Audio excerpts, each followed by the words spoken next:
at you, you rock star. All you had to do was pick up a pen and a piece of paper, and now you're changing the world. Wow.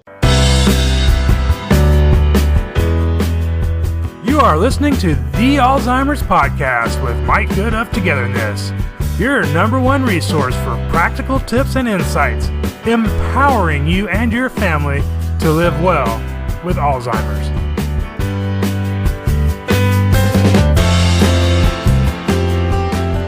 Hello, and welcome to the first episode of 2018, episode 26. I'm Mike Good of Togetherness. I'm excited to kick off the new year with another episode of Navigating Rough Terrain with the Dementia Sherpa right here on the Alzheimer's Podcast. And thank you for joining me for another podcast where my goal is always to empower you to maintain a positive experience, reduce and eliminate the need for medications, and make your time together with those you care for the best it can be. Happy New Year to all of you, and I hope that you have had a wonderful holiday season and are starting to think about what you can do to make 2018 a better year for you, your loved one, and your family. Because it is, as I always say, the family who has dementia. The turn of the year is a time a lot of us reflect on what was good and bad about the previous year. And many of us make resolutions, set goals, and even make promises to do things differently going forward. Today, Christy Turner, the Dementia Sherpa, and myself will be discussing ways to look at what's working, what's not working, and how to keep the momentum. In case you're new, Christy is the Dementia Sherpa, and she joins me every other Tuesday for discussion to help empower you to be successful as you care for someone living with dementia. She is a certified dementia practitioner, certified dementia care unit manager, and cognitive stimulation instructor. She has run award-winning memory care communities in assisted living and skilled nursing levels of care. Using her 16 years of experience in working with over 1,100 people living with dementia and their families, she's developed a system that helps families move from crisis management to confidence. Hello, Christy, and happy 2018. Happy New Year to you too, Mike, and to all our listeners. Thanks so much for having me back. You're very welcome. It's always a pleasure. You know, I'm always hearing about people making New Year's resolutions or setting goals for the year, and that usually revolves around working out or something business related. So I'm really excited today to hear how you're going to tie this to caregiving. Well, not only am I going to tie it to caregiving, I'm going to start to take a lot of the pain out of it. And we'll just start with not using the word resolution and instead using the word suggestion. Doesn't that sound better already? Suggestion. All right, I'm going to note that. Yeah. So I have suggestions for dementia care partners that will definitely make 2018 a better year. But in my experience, when we think of New Year's resolutions, we get all fired up and we're really going to do it. And then we go, oh, this is hard because it usually does have something to do with like, I'm going to exercise more. I'm going to cut my calorie intake to, 500 a day or whatever, something crazy. And then we're like, this is not sustainable. So I have ideas. I have suggestions that are sustainable. I like that a lot more. I think everybody will. So you ready? I am very ready to hear what you're going to suggest. Okay, so just to let everybody know, I do have some super, super easy, simple ones, and I'm going to save those for last. So when I was a little kid, my sister and I always said goodies go last. So those will be the goodies at the end. That sounds wonderful. Wonderful. So first, we just want to start by making a decision. That's all you have to do. You just need to make the decision that you want to take stock of what's happening right now in the situation with your loved one. So there are probably some things that are working, that are going well, and then there is probably at least one area that just isn't working. And I don't know what that is. It's probably different for everyone. So it could be you're not getting enough time to spend with your spouse or your kids or your grandkids, or maybe there's what we colloquially call behaviors, right? I always say that in air quotes because we're really talking about communication we don't enjoy. Or Maybe you don't like the doctor. There's something, right? So just make a decision that you're going to take stock of what's going on right now. Jot down a little list of what's working, you want to keep doing, a little list of what's not working, and then we'll move on to step 2. All right. I'm actually going through my mind and thinking about several things that aren't working and how I want to affect those going forward. So, right. So we have to look at what's going on around us before we can figure out what we're going to change, right? So step 2 is now we're going to just wave the magic wand.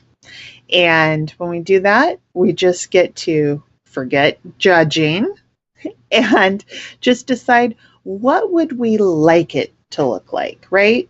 So if we don't like our loved one's doctor, what would be a great doctor? What qualities are we looking for in a great primary care physician?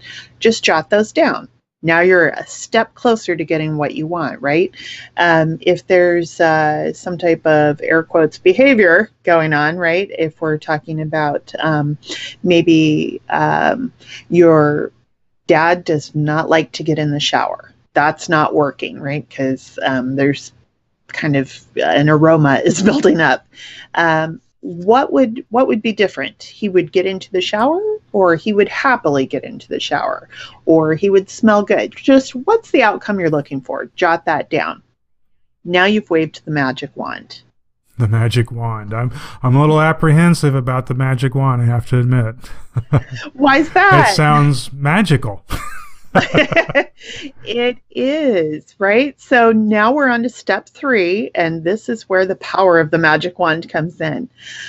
I need you to take a deep breath and stop believing nonsense, okay? And what I mean by that is there's this common myth out there that when somebody has dementia, somebody we love is living with dementia, that we just wring our hands and go, oh my gosh, it's just so awful and there's nothing I can do about it.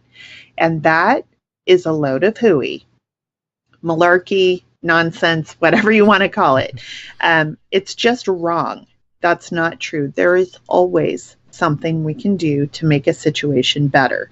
We may not get the exact result we want. It may not look exactly the way we've envisioned, but there is always something we can do to move the ball forward, so to speak. I just like to, run with different analogies and metaphors. No, I like to hear that. That this gives us a positive outlook instead of always being in that negative, downer kind of mode.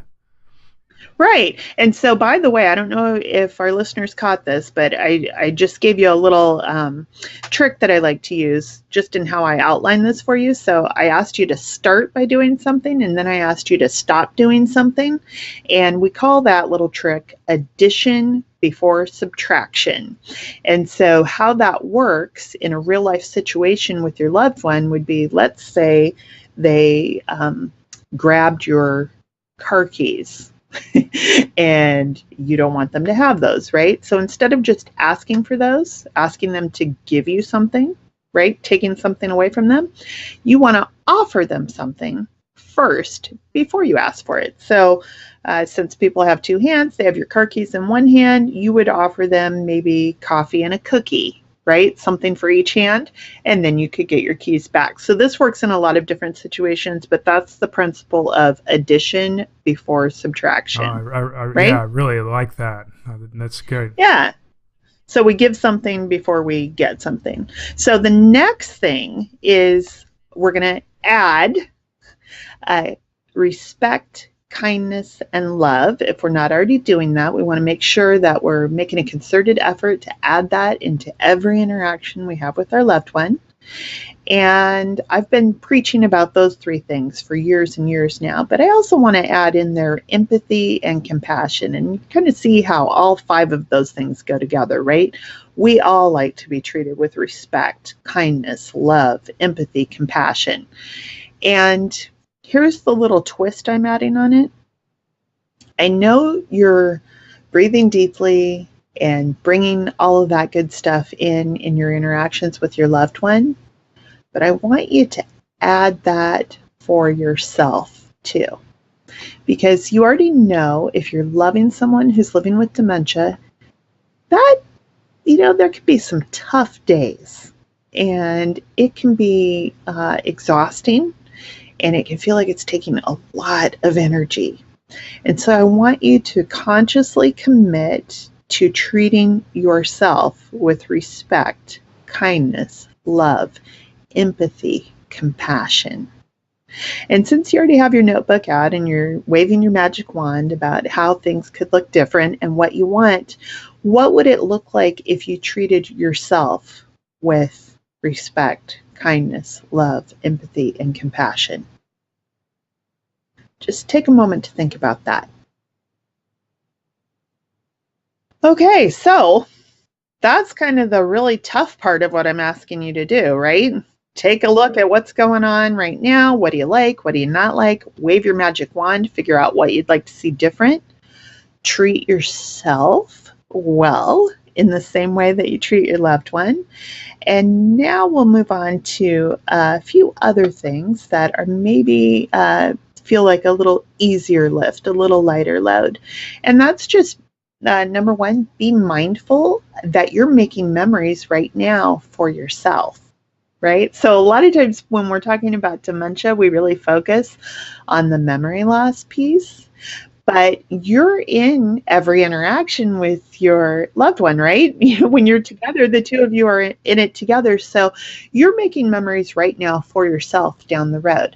And as you're doing that and stringing one moment to the next moment, one day to the next day, week to week, month to month, and these years start to stack up, just give a thought to future you. Is future you high-fiving you? Or is future you kind of maybe wincing and going, oh, I wish I'd done something a little different? You have a chance to affect that outcome now. So just give that a thought.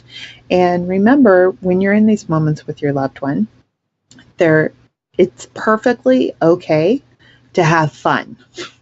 To not always be in problem-solving mode. It's okay to just be silly and goofy and affectionate and just have fun. Sing a song, do a rhyme, make up your own little rap, right? Whatever it is. A lot of times we forget to take pictures. Mm-hmm. So I want to challenge you to go a step further.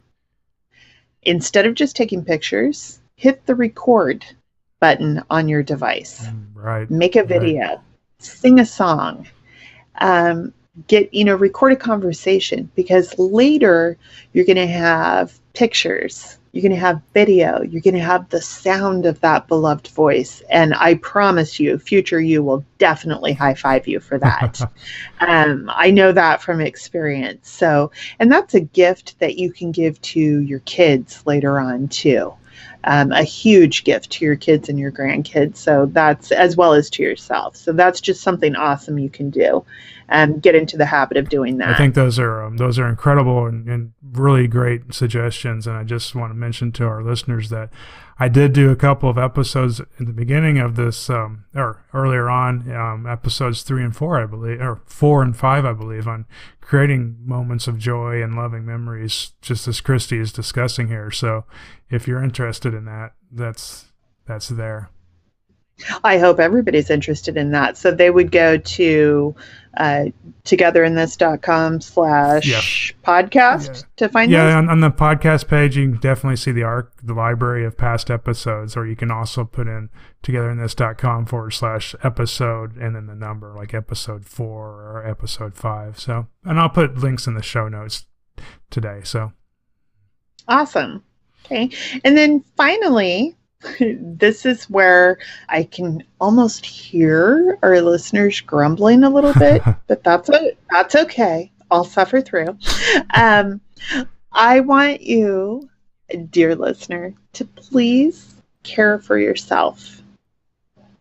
And the reason I say this is 4 out of 10 people caring for someone die before the person they're taking care of. I hate that stat, but it's so true. I hate that stat too. And the good news is we can change it. Right. And so how we do that is by asking for help. And I've said this many times, and I completely understand it, because my mom cared for my grandma for the last 5 years of her life at home. And my mom was one of those people who was certain that no one else in the entire universe could take care of my grandma the way that she could. And you know what? My mom was right. Nobody else in the universe could take care of my grandma in exactly the same way that my mom could. That doesn't mean anybody else would have done it wrong. It just means they would have done it differently. So if you find yourself in kind of that same mode where you're feeling like, I don't really trust anyone else, or I really feel like things really need to be done my way, that's okay. Get someone who can take care of your yard, or someone who can run errands for you, or heck, you can order groceries online now, or pick up the phone and call Safeway or Vons and have them deliver for you. You can place the order on the phone. You can have someone who cleans your house.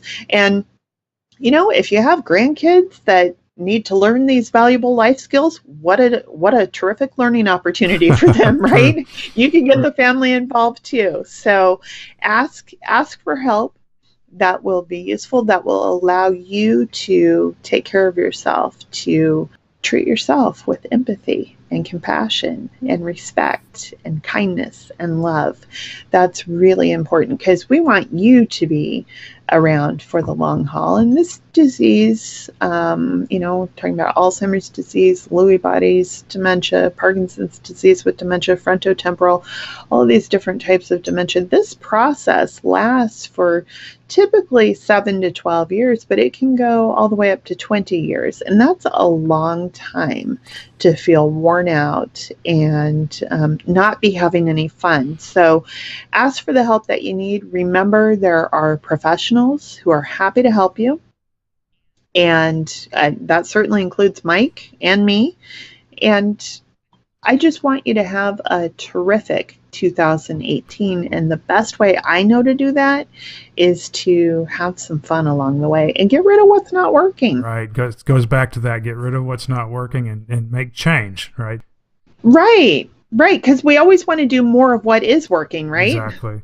And like you said, though, we've got to take that into understand what it is that's not working for us and actually look at it from different angles and how we can actually change that. And I love that.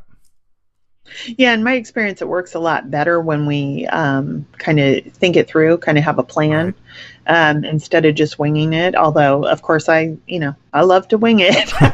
I just don't always get great results from doing that. Right. So when it comes to dementia, though, I do have quite a bit of experience with laying out a plan and following it, and that does seem to work a lot better. And what's going through my mind is that, we all, we're hearing these suggestions, call them resolutions, call them goals, call them what you will. And yet, and today we're thinking about them, but then next week we start to lose that momentum towards them, right? We start to get sucked back into our old habits, and we start to not follow through. And do you have any thoughts and suggestions? I know you're talking about planning them out, but would like writing them down or sharing them with other people be an approach to not lose that momentum? This is my favorite thing. Get a plain old notebook. Okay, it doesn't have to be anything fancy. Write the date, and then write down one thing that you want to change. Okay, actually, here's what I recommend. Start with number one thing I'm pretty good at, and write it down, whatever it is. And number 2, write down one thing I want to change. Okay. And number 3, here's one thing I feel like I could use some support with. Now, when you put a star next to number 2, because that's the thing you want to change, write down one specific thing you want to change. So if it's always a struggle with getting Dad into the shower, that can be your one specific thing you want to change. Now, how are you going to do that? And if you don't know, okay, that's fine. So what do we do when we don't know how to do something? So a lot of times we get so focused on, gosh, I don't know how to make it easy to get him in the shower. If I did, I would make it easy. Duh. Right. And I totally get that. So let's take it away from the shower, because that's where we're getting stuck, right?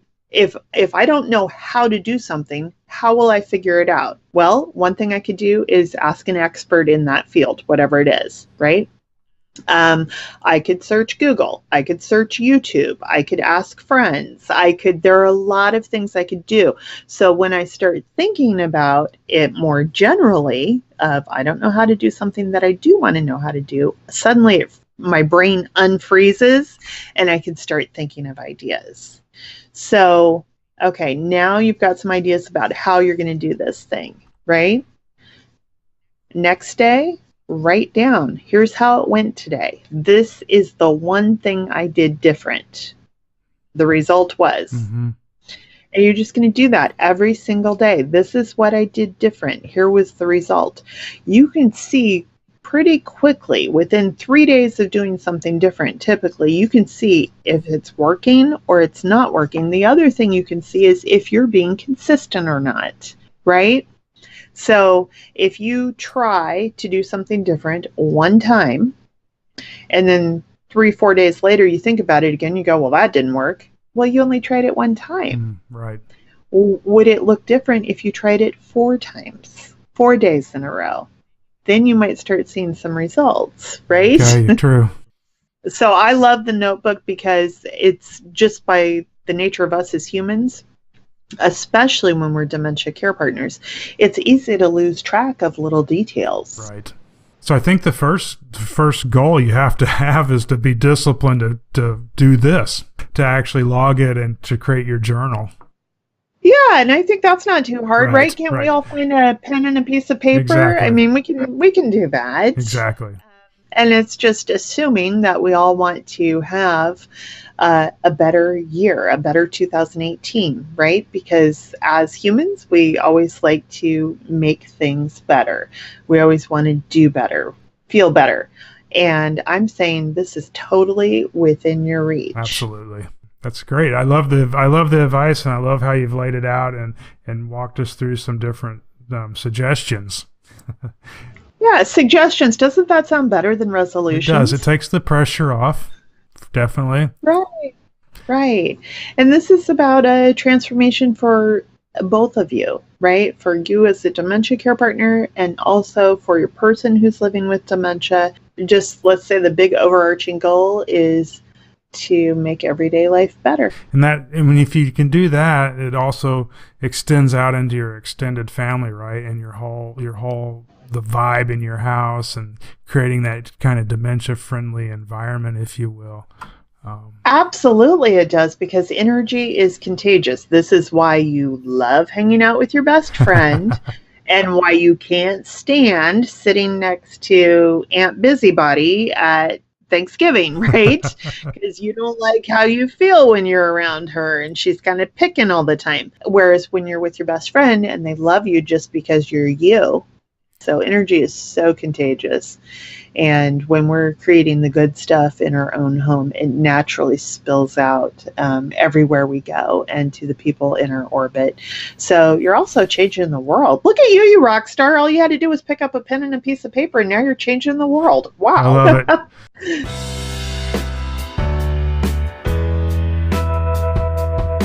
So, all right. Well, thank you, Christy, for that very informative look at how we can help our care partners move forward for a better 2018 and create those, that positive experience. And, I just want to remind our listeners also to, reach out to me or Christy at any time to help you through some of these challenges you have. We're here for you. We're easy to reach via our email and our websites. And, of course, I'll provide links to all of that in the show notes at togetherinthis.com/episode 26. That does conclude our conversation today with Christy Turner, the Dementia Sherpa. And thank you so much for listening. And remember, I have complete faith and confidence in you being able to pull off this change for the new year. Thanks a lot, Christy, and bye to our audience. Bye. You've been listening to The Alzheimer's Podcast with Mike Good of Togetherness. For more information and to get the resources mentioned in this episode, visit togetherinthis.com/podcast.